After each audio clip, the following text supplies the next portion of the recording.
pensando até um pouco nessas contradições, eu fiquei pensando, né, porque ela vai trazer de novo, mas mesmo o Leniel falando que o Henri contou que Jairo dava braços apertados, aquela coisa toda que eles ficam tentando trazer.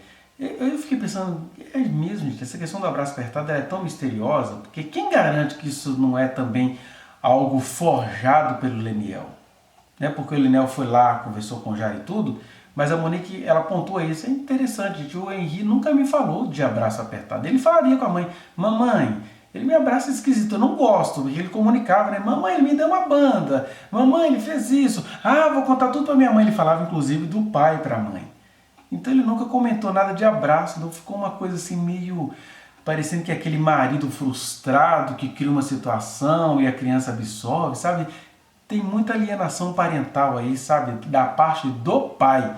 Para mim não é coincidência que ele agora passa a ser um homem defensor da lei em prol da alienação parental. Em prol que eu falo é que são os homens que agem errado com seus filhos, mas querem tomá-lo de suas ex-esposas, mãe de seus filhos, né? E ainda falando sobre a questão da mensagem, que a professora Monique muito sabiamente, é engraçada, a mulher, ela é recriminada ou discriminada, ou melhor, ela é criminalizada por ser sábia, né? Como se sabedoria fosse uma safadeza feminina. Não, sabedoria de uma pessoa inocente.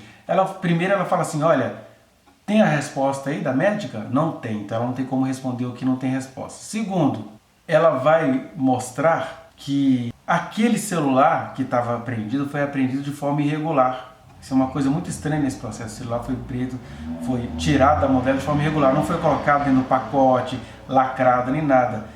Tanto é que a gente tem outras situações que mostram que há irregularidades aí. Alguém lá da segurança pública teve acesso a 2 fotos da delegacia, uma em que ela manda para a tia e uma outra que não ficou boa. Aí eles pegam aquela foto que não ficou boa, mesmo tendo a conversa ali, joga essa foto na mídia. Então mostra-se o tempo inteiro que alguém ali da segurança pública está agindo de má fé, né? E aí, junto com isso, tem essa questão, olha, eu não posso acreditar nessa conversa que você está trazendo para mim, porque eu não tenho acesso, quem garante que alguém não manipulou isso? Essa é uma parte que eu acho que a professora Monique respondeu muito bem, e ela não tinha obrigação de responder a mais ninguém, já que as provas foram colhidas de maneira desonesta, vamos ser verdadeiros, né? Por outro lado, eu entendo que a defesa da Monique não deveria se agarrar muito a essa história de que a conversa foi manipulada, não, porque, por exemplo, quando a gente pega as conversas com a babá, elas comprovam a inocência da professora Monique. Alguém manipulou alguma coisa? Se alguém manipulou, então, da segurança pública, aquela manipulação ficou muito a favor da Monique. Eu entendo que alguém possa ter manipulado aquela conversa, mas manipular aquele conjunto imenso de conversas nem teve tempo, ficou uma manipulação muito coerente, né? Porque lá está a babá falando com todas as letras, olha, eu não vou contar nada para a Monique porque eu não vou me meter numa rabuda. Eu vou no máximo falar para ela não deixar Henri e eu com Jairo. E na verdade ela nem deixava, né? Ela saía de casa e o Jairo chegava desavisadamente, inclusive a juíza pontua isso no processo, que a professora Monique não tinha como prever que o Jairo ia chegar, e ela saía na confiança de que o filho dela estava com a babá remunerada para tomar conta do filho dela. Enfim. Tem essas incoerências, sabe? Mas eu acho que as conversas com a babá, elas são uma prova viva, uma prova contundente, melhor dizendo, da inocência da professora Monique. É interessante que quando a Sâmia, mulher, interrogando uma outra mulher, ou seja, as pessoas do direito estão precisando se esmerar, né? Esmerarem-se nas questões de gênero, nas questões da violência contra a mulher, nas questões das rivalidades femininas que acontecem em loco num processo, num interrogatório, numa inquirição. Porque essa mulher, diante dessa outra mulher digna, ela vai rastrear, né? Você não sabia que eu já era assim e tal? Aí a professora Monique vai dizer, olha, vai mostrar assim. Sem ela perceber, ela mostra, gente, eu sou uma mulher comum. Então, eu comecei a namorar o Leniel, fui morar com ele em 2 meses de namoro, ou seja, ela já tinha tido uma experiência de morar 2 meses de namoro com o cara, e ele se mostrar com o tempo de confiança. Com o tempo, com a passagem dos 10 anos, é que ele foi se mostrando um sujeito estranho, mais na dele, pouco afetuoso com o filho, que talvez se escondia no trabalho, que preferia trabalhar longe, sabe-se lá Deus por quê. Porque assim como ele coloca tudo da Monique em questão, eu me dou o direito como cidadão aqui de colocar tudo o que ele é nesse período em questão. Porque se fosse a Monique no lugar do Leniel, ela seria investigada em todo o seu estilo de ser como mãe. Então eu me dou o direito cidadão de lançar perguntas sobre o comportamento desse marido, que é um homem no sistema misógino, onde ele é protegido por homens e mulheres. E aí ela vai dizer, não, gente, eu não sou de má fé. Eu comecei a morar com o meu namorado, até porque nós dois éramos pessoas adultas, eu era novinho, mas já adulta, né? Aí ela vai mencionar, por exemplo, que o primeiro namoro dela foi quando ela tinha 16 anos e que ela namorou com uma outra pessoa, né? Chegou a noivar. Então, ela tinha experiências, pessoa confiável e bondosa que ela é, com outras pessoas. Então ela não iria imaginar que o senhor Jairo, que morar 2 meses com o senhor Jairo seria um ato arbitrário. Né? Seria, na verdade, o seguinte, ó, eu sou uma mulher adulta, estou tentando. Quer dizer, querem punir a professora Monique por ela ser uma pessoa que confia nas pessoas. E confiança não deveria ser punida. Os abusadores da confiança é que têm de ser punidos. Volta o doutor Igor. O douto em questões femininas, só que não. Aí ele vai perguntar se ela tinha tomado medicação, mas eles perguntam isso para responsabilizá-la, tipo, uma mãe não podia ter se dopado antes de dormir. E ela está dizendo, não, na verdade, ela não confiava no cara com quem ela estava naquela época, na época da morte do filho dela, ela não confiava nele. Aí ele violentava, mas ele falava, olha, na maior parte do relacionamento não tinha essas violências. Olha, gente, isso acontece na minha família, as mulheres elas confiam nos homens e elas não deveriam ser penalizadas por isso, né? A menos que alguma coisa concreta que ela vá ocultar. Agora, uma mulher está confiando no homem, ela não está vendo que esse homem estava cometendo violências, as namoradas anteriores do Jairo têm esses históricos. Eu não sei, meu filho machucou, mas eu não tinha visto que era ele. Fui saber depois, quando a minha filha veio me contar isso. Então, isso tudo tem que ser compreendido, sim, por quem está de fora. E ela vai dizer, não, eu tomei medicação sim, ele me aconselhou, ele me forneceu a medicação, e aí querendo dizer o seguinte, mas então você não, você tomou medicação então, mas você acordou. O que o doutor Igor entende de medicação? O que o doutor Igor entende de sedação? O que o doutor Igor entende de sedação em relação a cada pessoa, né? Eu, nos meus 49 anos de vida, já lidei com várias situações de pessoas contando sobre sedação, né? Minha esposa foi mãe de 3 crianças pequenas e eu já a vi até em momentos em que ela estava grogue, passando mal, mas numa hora que aconteceu alguma coisa com o filho ali, tudo aquilo ali foi embora, aquela sedação foi embora para depois voltar e ela, puf, apagar. Foi exatamente o que aconteceu com a professora Monique. Ela estava indo sob os efeitos da sedação, ela não conseguia discernir se o filho estava vivo ou morto. E depois que tudo aquilo ali acontece, ela ainda tem de já enfrentar uma acusação nos primeiros dias ou primeiras horas da morte do menino. Ela não consegue entender o que está acontecendo, ela só sabe que ela perdeu o filho dela. Então, ela teve momentos depois de grandes apagões, né, que foram somatizados, né? Arrancou cabelos, ela ficou vários dias ou várias horas, por que não dizer, sem tomar banho, ficou bem desorientada, e aí ouvindo orientações e agora sendo criminalizada pelas orientações que ela recebeu ali em estado, né, que a gente vai chamar em psiquiatria de estágios crepusculares, né, entre a realidade e o mistério, entre o estar ébrio e estar lúcida, enfim. Isso acontece com qualquer um de nós em momentos de crise, em momentos de pânico, e ela estava num momento de pânico interior, ela perdeu o filho dela, não sabe como isso aconteceu, e ainda já estava passando a ser acusada, ainda tem aquela coisa que quem está aqui de fora não estava sabendo, mas ela disse isso no depoimento, que enquanto a gente via aqui de fora ela andando de mãos dadas com o Jairo, ela não estava sabendo das notícias que estava estourando em relação ao seu ex-companheiro ali, então companheiro na época, né? E aí o Igor vem trazer essa história da medicação para culpabilizá-la. Mas a professora Monique foi imponente, graças a Deus, e graças à consciência limpa que ela tem. Aí vem o doutor Igor trazendo coisas sobre cadáver. Você entende de cadáver? Aí fala um nome lá que eu também não me lembro o nome agora. Eu não sei, eu não sabia nem que era PCR, né, que é a parada cardiorrespiratória, vai dizer isso.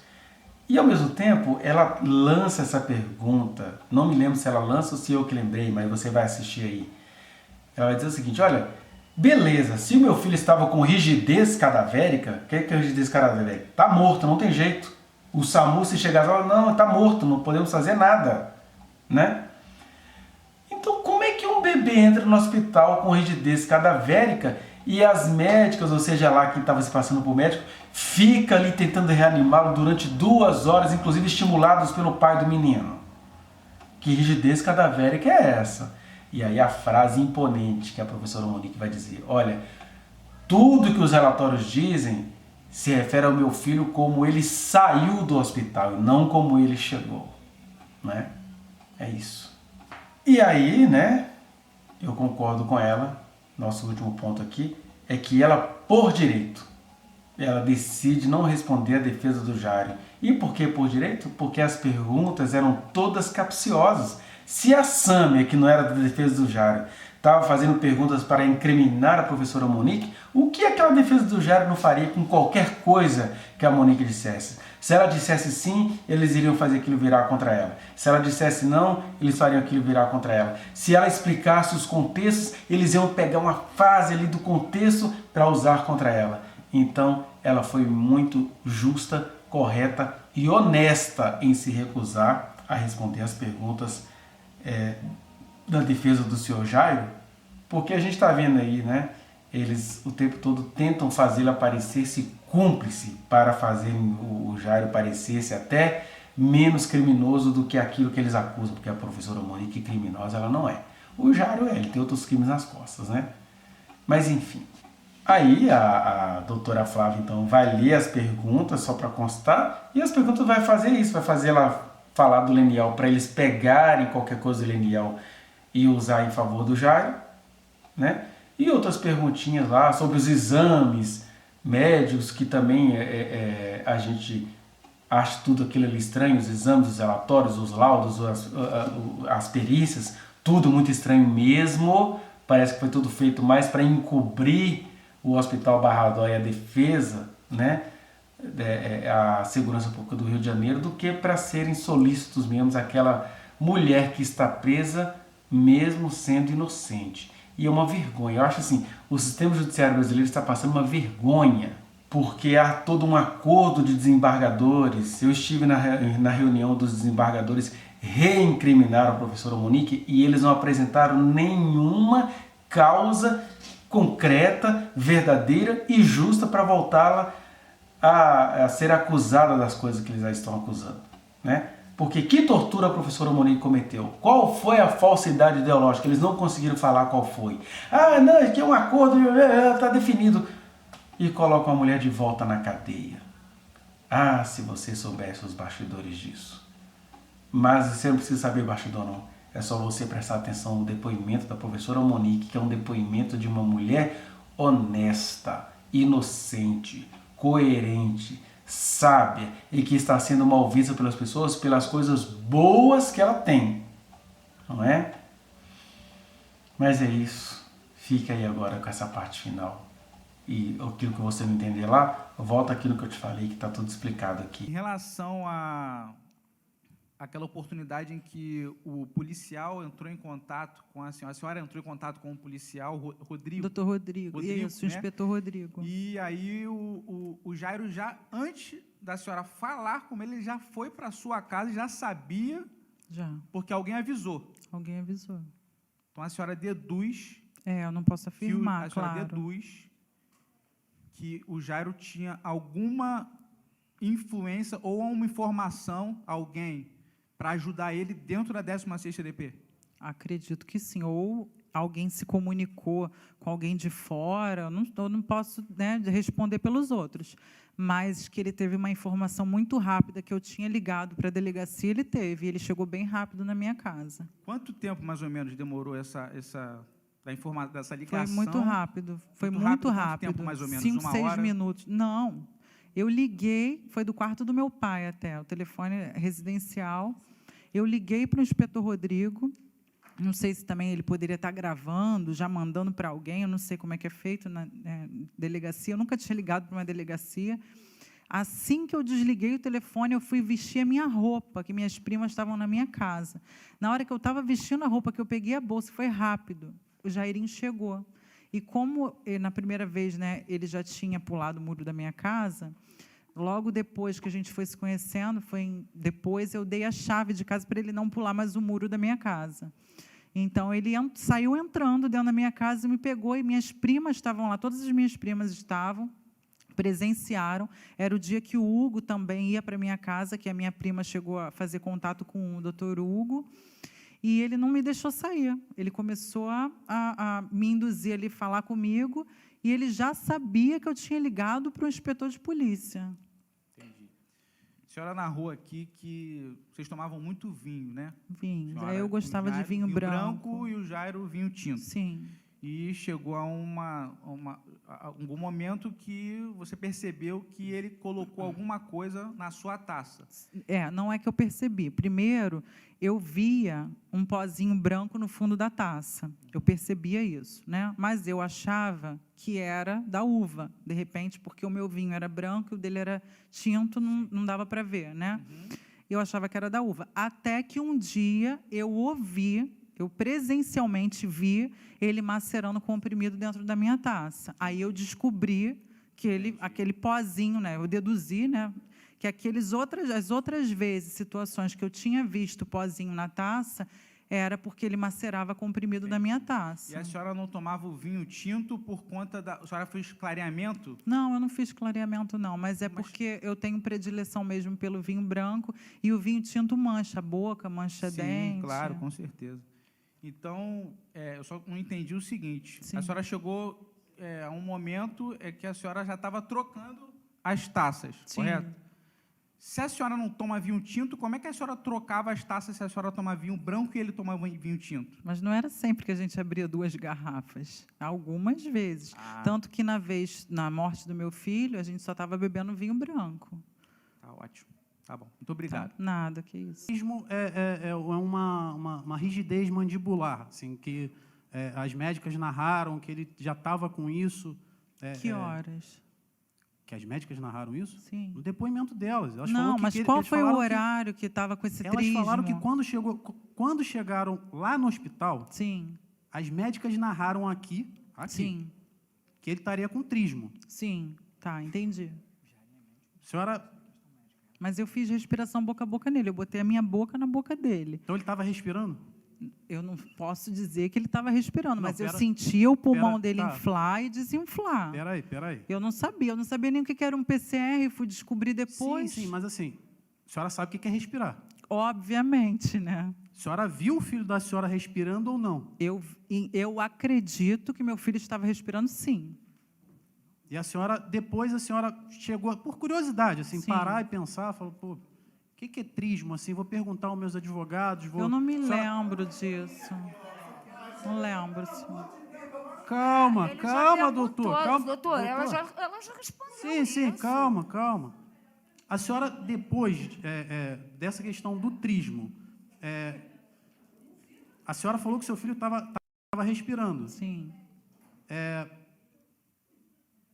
Posteriormente aos laudos, posteriormente a ao relato das médicas, Sim. a senhora, lembrando assim, a senhora acredita que o seu filho continuava respirando naquele momento? No carro, no elevador, em qual momento? No momento que a senhora viu o seu filho e no elevador? Sim. Eu nunca imaginaria que meu filho pudesse estar morto. Até porque foram feitas 2 horas de ressuscitação, né, de massagem cardíaca, e eu acho que nenhuma pessoa que chega morta no hospital fica fazendo 2 horas de ressuscitação numa pessoa já morta. Eu acredito que não seja feito dessa forma. Então, eu acredito sim que meu filho estava vivo. Então, a senhora... Eu acredito, mas não tenho certeza, não posso afirmar porque eu não sou médico. Mas eu acredito sim. A senhora chegou a ver a filmagem do elevador? Assim? Vi pela televisão. Eu não me recordo na hora. Na filmagem do elevador, a senhora viu respiração do seu filho? Sim. Não dava para ver isso, eu não lembro. Doutor, se dava para ver. segurando a criança dentro do elevador. Não, sim, só precisa ver sem mais, obrigado. Tá bom, obrigada. Eu gostaria que a senhora me dissesse o que aconteceu no dia 2 de fevereiro, depois que a senhora chegou em casa Existem fatos relevantes que a senhora não deixou, que a senhora deixou de informar, como a ida do seu filho em algum determinado local, a presença de mais alguém? Dia 2 de fevereiro foi aniversário do Leniel, foi o primeiro dia de aula do Henri. E o Leniel, acho que até foi na escola. Eu comentei isso hoje aqui, se eu não me engano. Comentei, sim. E era até aniversário também da avó do Leniel, nesse mesmo dia. E o Henri foi para a escola, tirei foto do primeiro dia de aula dele. O Leniel foi até ele, conversou, viu o filho, não teve nada. Eu tenho foto do Henri até nesse dia. Sem mais. Vá no link que está aqui na descrição e acesse a reflexão na íntegra. Não se esqueça de dar o like nesse trechinho de vídeo, compartilhá-lo e se inscrever neste canal, apertar o sininho para você receber as notificações. Muito obrigado.